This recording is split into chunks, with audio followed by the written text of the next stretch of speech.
Hello and welcome to PlayStation Grenade. This week, I've been attempting to find the perfect sensitivity to endorse for people playing Fortnite Battle Royale. I've tried using Sense 1.1 all the way up to 10.10, but I now know for certain it's impossible to say one way of playing is superior to another. So instead, I've put together this guide to help you find your ideal settings. Please share your sensitivity in the comments below and upvote those you agree with. Let's see what the general consensus is here. We'll look at a handful of pro players on console, then we'll break down a bit of the science and look for some tips and tricks to help you make your final decision. But first, let's quickly make sure we're all on the same page with the definition of sensitivity on console. This is completely about how much movement and pressure we apply to our thumbs whilst gaming. This is always split into two axes, the X and Y. If you're having a hard time remembering which is which, a great way to remember is by using your head. Literally. Nod your head like you're saying yes. That's the Y axis. So the first letter of yes is Y. Get the idea? When you were last at school, you may have gotten an answer wrong, and to symbolise that, the teacher would write an X or a cross, and they'd probably shake their head at you too. Use that to remember the X-axis. Generally, there are two trains of thought in Fortnite. High sensitivity will give you the edgy build battles and close-up combat. Low sensitivity will see you control medium to long-range encounters. Our plan today is to find your settings to be able to keep a foot in both camps. So let's crack on.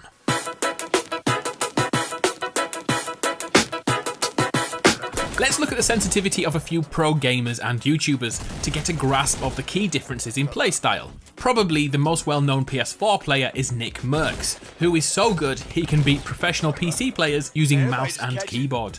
Nick uses a mid-sense setting with 6 for both X and Y axis. He formerly used default 5.5 X and Y settings, but like most people, over time his style developed. He's well aware that he's not the greatest build battler in the lobby, and openly admits that his edit game isn't anywhere near PC players, but what he gives away in building style, he makes up for with accuracy, which is second to none.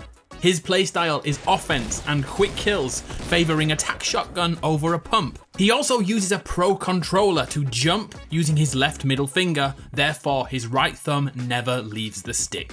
When aiming down sights or using a scope, his sensitivity is 0.5, but I've seen him use other ones in the past. Half the sensitivity on offer is the main point here. This aim sensitivity is set up for mid to long range encounters, perfect to complement his shotgun game. From all this information, we can assume that Nick is heavier handed than most players and uses large thumb movements to achieve an extraordinarily high level of play. Yeah! Oh my god, thank you! Another world-class console player who recently destroyed a PC server with 32 kills using a controller is Upshaw. This beast of a player doesn't use the right thumbsticks to crouch. Instead, he's a little more old school and utilises the claw technique. In terms of settings, Upshaw uses 6.6 sensitivity just like Nick Mercs, but his aiming down the sight stays higher at 0.65, meaning again his building isn't his priority, those kills are. The 0.65 aiming sensitivity allows for perfection at medium range with only marginal drop off at long distances. He has another trick up his sleeve for long range encounters, utilising the aim assist, but we'll get to that soon, I promise. On the flip side of those players who want high kill, high tempo games is Alex Ramey Gaming, best known for having a record number of solo wins on console. Alex utilises max sensitivity of 10.10, meaning the smallest movements in his thumbs are recognised as large movements by the console. I know it can sometimes look like he's using a Zim controller and a mouse and keyboard, but I've seen enough evidence to believe him that he's on a controller. Alex plays for wins rather than kills, so he keeps out of danger until the final circle, where his build speed keeps him on top. That's 10.10 sensitivity is all about getting the high ground. His ADS and scope sights are running at 0.65 and 0.65, making him accurate at all distances, especially medium range. And of course he can jump around with a shotgun with the best of them. And let's check out the king of clickbait himself, Ali A. That's enough of that. Surprisingly, Ali plays at default 5.5 settings, giving him an advantage at range. A little more surprisingly though, his ADS and scope sensitivities are 0.6 and 0.7, making them quicker than you'd expect. From watching his gameplay, he appears to regularly change his settings, which makes sense for a player who plays other games as well as Fortnite. Yes, it's possible to play more than one game. As a quick note, Ali is another one of those who use a pro controller to keep the edge when in bunny hop battles. You know what, I'll include myself on this list to keep the skill level decreasing. I favour an 8-7 sensitivity with ADS around 0.55 and scope around 6. Mine are a little funky, so let me break them down. It may sound strange having disproportionate X and Y axis, but in my previous life I used to look at video game development, and over the years I've had a small insight into thumbstick acceleration. Let's break it down. Look at your thumb. Which is the easier motion for you? Moving it left to right on the X axis or up and down on the Y axis? Hopefully you said left and right is easier, and that's because a huge portion of your hand is dedicated towards supporting that motion. Whereas the up-down motion is a little harder to control due to the muscles used.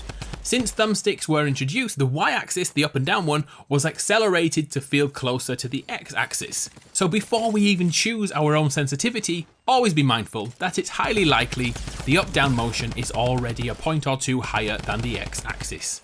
I don't want to go too far with that, so I hope that makes sense. Let me know if I need to break it down anymore.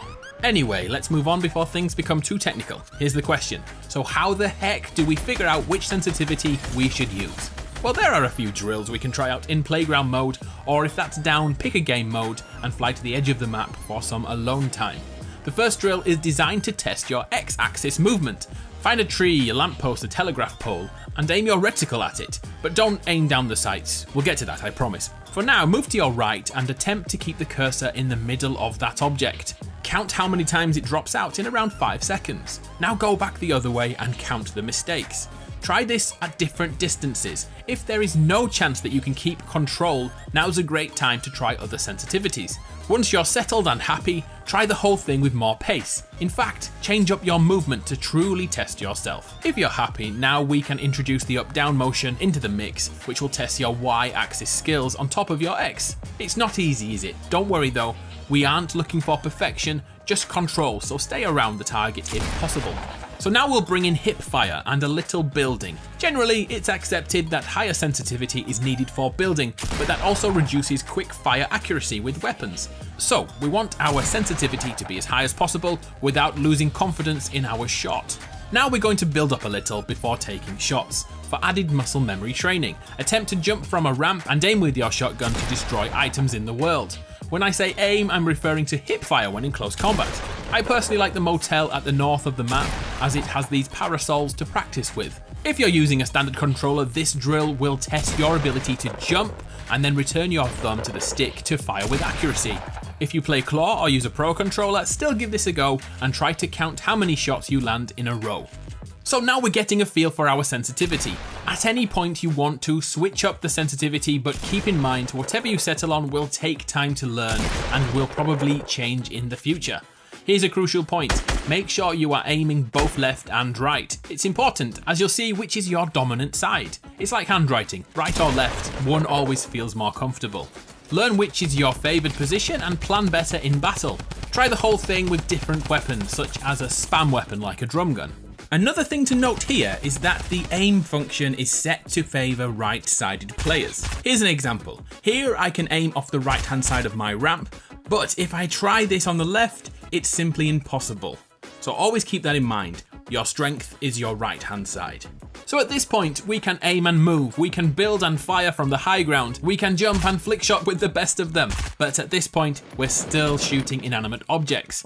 Now's the time to figure out our ADS setting. Sadly, we can't do this alone, as aim assist plays a huge part in aiming on console. Let's quickly outline aim assist, or aim resist, as many people call it. Without a doubt, we need aim assist on console. It basically acts like a stabilizer once you're aimed in and start shooting. If you are going up against a keyboard and mouse player, aim assist is the single advantage a console player has. And keep in mind, everyone in the server has it switched on, so you may as well utilize it too. The reason why I call it aim resist is due to the issue we looked at a few months back. If you start shooting just behind an opponent, the aim assist kicks in and actively prevents you from catching back up with your enemy and completely dents your confidence. The aim assist has been tweaked and updated many times in the last 6 months, making it now possible to reacquire your target by disengaging for a split second, taking your finger off both the aim and fire triggers, then a millisecond later reapplying them. Instantly, your target should be back in your sights. Going back to Upshaw, his trick is to almost spam the aim trigger for ultra quick target acquisition. He also takes single shots with ARs to maximize first shot accuracy, crouch accuracy, and aim assist all in one. He's got so good at it, he's been accused of using aimbot. Just look at these skills. So back to aiming down sights and sensitivity. I'm sure you've already noticed the aim assist randomly kicks in when someone jumps past you in the lobby. The reticle almost follows the target for a split second. This is the key to finding your aim sensitivity. For drills, you'll want to invite friends into playground mode, or I prefer to get behind the enemy in a 50 versus 50 match to practice aiming and following a target. Are you able to keep your reticle on a running enemy, or a running and jumping enemy, or a building enemy? Like always, try different distances. But here's the kicker, just before you shoot, release and re-engage the aim trigger to add a smidgen more accuracy to your shot. Pretty cool, isn't it? It definitely works, it just takes a bit of time to practice. It's pretty cool when it does work. Right, let's look at other ways to get the edge in a fight, with a few tips and tricks to consider. Aim assist is godly, but there are other ways to find an advantage. Going back to Ali A, he uses button remapping to change the aim and fire triggers, from the typical R2 and L2, bringing them forward to R1 and L1. This theory is pretty damn simple. The amount of time your finger takes to push the trigger down is considerably longer than using a button. You can literally shoot faster by switching the trigger to the button in front. Similarly, many players change R3 to jump to allow them to aim whilst jumping in the air. As we saw earlier, jumping and aiming on a standard controller is nigh on impossible unless you use a pro controller or use the fabled claw technique. Speaking of pro controllers, I've recently reviewed a Scuff Impact to see how it gives an advantage in Fortnite. It's worth a watch if you want to see what all the hullabaloo is about. There's also a small advantage to be had by turning off vibration, as it can impair your hands for a split second, especially if you use high sensitivity. We're starting to move away from the term sensitivity now, so I'll bring the video to an end. Hopefully this has given you an insight into your perfect settings on console. Please keep in mind it can take up to 600 hours for muscle memory to be perfected, so don't give up after an hour or two. Keep tweaking your inputs over days, weeks and months until you're completely happy with your decision. And always remember, playstyle will dictate your sensitivity. Are you a master builder or a shotgun bunny? Are you a mid-range battler or a sniper? Do you rush or do you play slow? There's so many ways to approach Fortnite and to approach console sensitivity. Whew, we did it. Thank you for your time. I'm Adam from PlayStation Grenade. I hope that's helped. I'll catch you next time. See ya.